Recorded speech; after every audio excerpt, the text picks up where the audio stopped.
Now we're going to take a look at the regional in our area that's most likely to have an upset as far as, and not just in the regional, but a team that's going to, make a run and win a regional. Is maybe, I picked a 3 seed for mine, but anybody that's not on a 1 seed, I would think that's an upset. Yeah, I agree, and I was mainly looking at potential 2 versus 1 matchups in championship games, and one of the things that caught my eye this week was Monticello's game against St. Thomas More.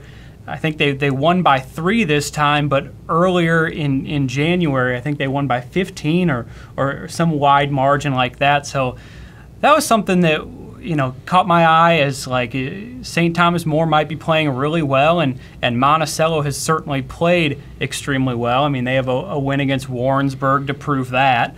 But you never know. I mean, St. Thomas More might be catching up to the Sages a little bit. Right.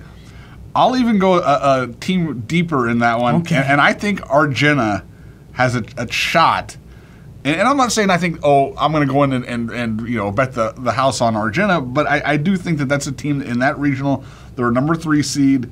Their length gives teams problems. Mm-hmm. And I do think that they have, that's a scary team in that one.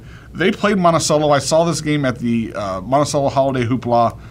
Argenta had them beat through 3 quarters, and then they kind of just blew it in the 4th. Argenta was going through a real bad stretch at that time where they kept doing that in games where they would be the better team through 3 quarters and then kind of fall apart in the 4th.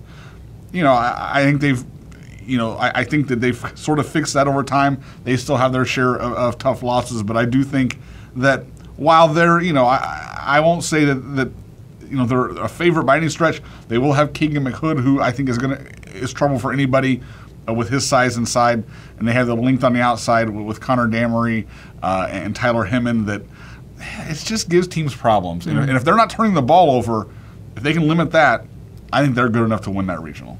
Yeah, and I'll tell you one other one I was really considering was the A&M regional. I don't think LSA is a slam dunk to walk away with that regional title.